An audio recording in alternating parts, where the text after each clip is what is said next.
Olá, meus irmãos, sejam bem-vindos a mais um Palavra Encarnada, nossa meditação diária a partir do Evangelho.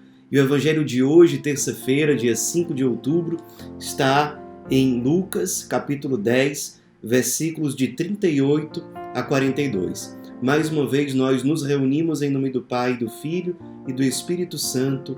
Amém. Vinde, Espírito Santo, vinde por meio da poderosa intercessão do Imaculado Coração de Maria, vossa amadíssima esposa.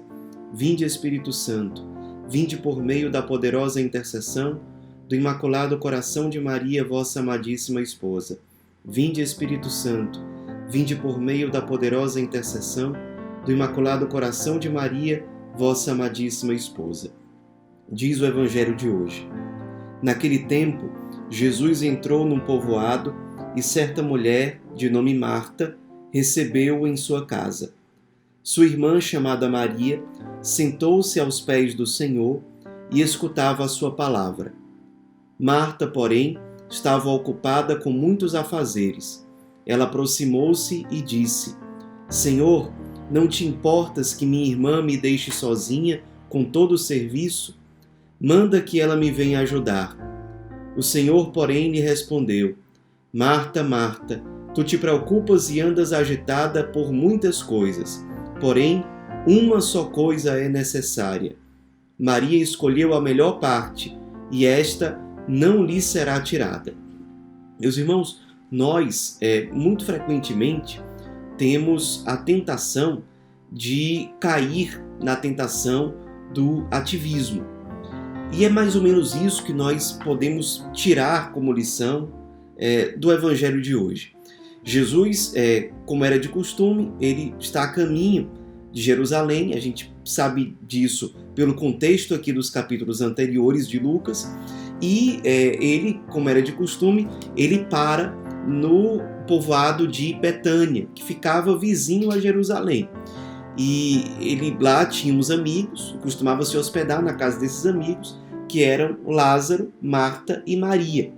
O Evangelho de hoje cita que ele foi acolhido por Marta. Maria se colocou aos pés dele, a escutá-lo, uma atitude típica de discípulo, aquele que quer ouvir o mestre. E Marta se ocupa com muitos afazeres. E aqui já vem uma coisa interessante para nós. Marta não está ocupada com o Senhor. Naquele momento, e é claro que é um retrato daquele momento, porque Marta foi santa, é uma santa canonizada. Mas naquele momento específico, diz o Evangelho, ela estava ocupada com muitos afazeres, diz o versículo 40. Ela não se ocupava com o Senhor, que o Evangelho de hoje nos apresenta como sendo a única coisa necessária, o único necessário. O próprio Jesus diz: Marta, Marta, tu te preocupas e andas agitada por muitas coisas, porém, uma só coisa é necessária. Esse único necessário é o próprio Senhor, é o próprio Cristo. E perceba, o erro não está simplesmente em Marta se preocupar em organizar a casa, porque existe a virtude da hospitalidade. Acolher bem aquele que chega. Ainda mais se você pensa que quem chega na sua casa é o próprio Deus encarnado. É o próprio Senhor. Porém, Marta, enquanto está ocupada com aqueles afazeres, não tem os olhos fixos no Cristo.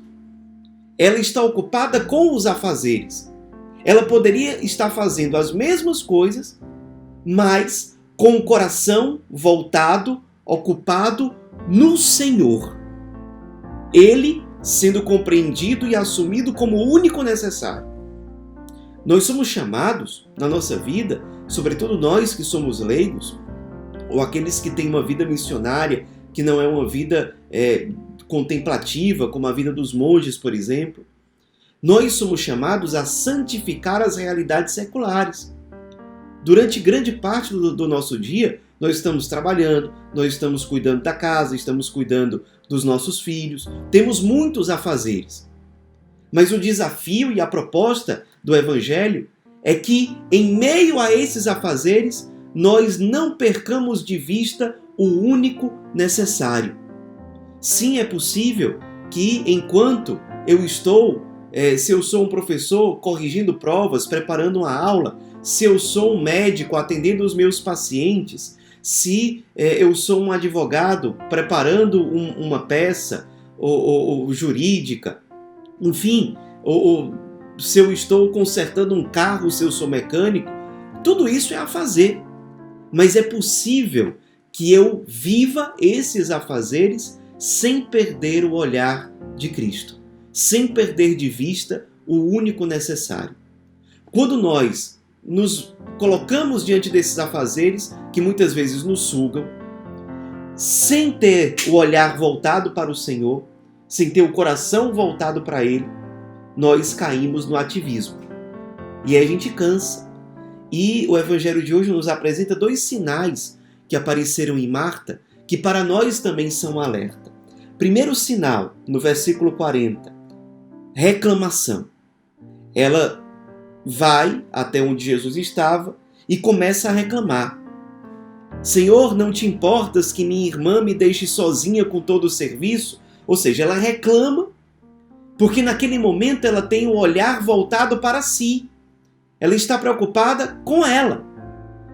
E aí chega para Deus, para Jesus reclamando. Não te importas que a minha irmã me deixe sozinha com todo o serviço?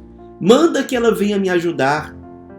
Quando nós nos percebemos reclamando, nos irritando com qualquer coisa, com um olhar muito voltado para nós mesmos e somente para nós, isso é um sinal de que provavelmente nós estamos caindo no ativismo. Nós estamos talvez com toda a boa vontade. Eu acredito que Santa Marta estava com uma grande boa vontade em acolher Jesus na sua casa. Porém, mesmo com boa vontade, nós podemos cair na tentação da reclamação, porque nós estamos fazendo muitas coisas e coisas boas, mas sem ter o olhar fixo nele, sem ter o coração voltado para o único necessário.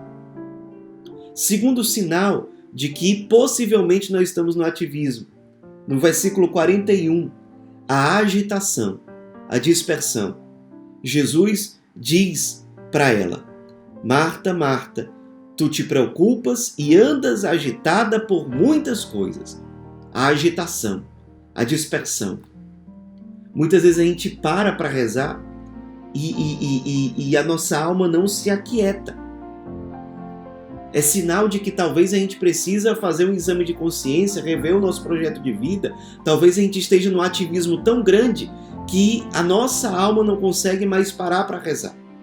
Mesmo quando externamente nós estamos no ambiente de oração, estamos, por exemplo, na missa, a nossa alma está agitada. É sinal de que talvez nós estamos no ativismo. Estamos fazendo muitas coisas, mas perdendo de vista o único necessário. Será que você está percebendo esses sinais em você mesmo? A reclamação constante, a irritação com pequenas coisas, ou a dispersão, a falta de atenção, a falta de foco, a agitação interior, são sinais para que a gente se perceba. E muitas vezes quando a gente está no ativismo, aí é que a gente precisa rezar mesmo. Porque quando a gente para rezar e percebe esses 2 sinais em nós, a gente para, finalmente, diante de Deus, diante de nós mesmos. E a gente percebe que diante de Deus a gente só tem reclamação para apresentar, é só lamentação. E é uma alma agitada, que não se aquieta. A oração nos indica, e essa oração é boa por isso, ela nos indica, precisamos rever o nosso projeto de vida. Precisamos fazer um exame de consciência para não cairmos no ativismo, para não perdermos de vista o único necessário. A igreja, ao longo dos séculos, costumou ver em Marta e Maria 2 grandes símbolos. Um que representa a vida ativa, Marta, e outro que representa a vida contemplativa, Maria.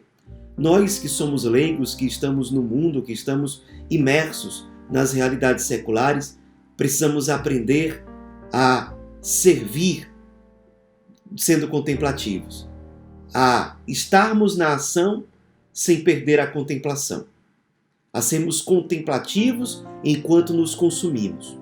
Uma vida que se consome sem contemplação é uma vida que se desgasta e que acaba entrando no vazio. E isso é uma tentação. Porque geralmente quando a gente começa a se consumir por Deus ou por algo que é bom, nós fazemos isso por boa intenção. Mas ao longo do caminho a gente pode se perder e ficar simplesmente com o fazer, perdendo de vista o único necessário. Aí a gente começa a cansar, sentir vazio, se estressar, se lamentar, se agitar e não sabemos por quê. Vamos sempre priorizar a nossa oração. Sejamos generosos na oração, para sermos generosos verdadeiramente no serviço e no consumir-se. Oração e serviço precisam ser cultivados por nós lado a lado, uma harmonia entre os dois, para que nós realmente consigamos cada vez mais nos aproximar da santidade e da vontade de Deus para nós. Ave Maria, cheia de graça, o Senhor é convosco. Bendita sois vós entre as mulheres, e bendito é o fruto do vosso ventre, Jesus. Santa Maria, Mãe de Deus, rogai por nós, pecadores, agora e na hora de nossa morte. Amém. Em nome do Pai, do Filho e do Espírito Santo. Amém.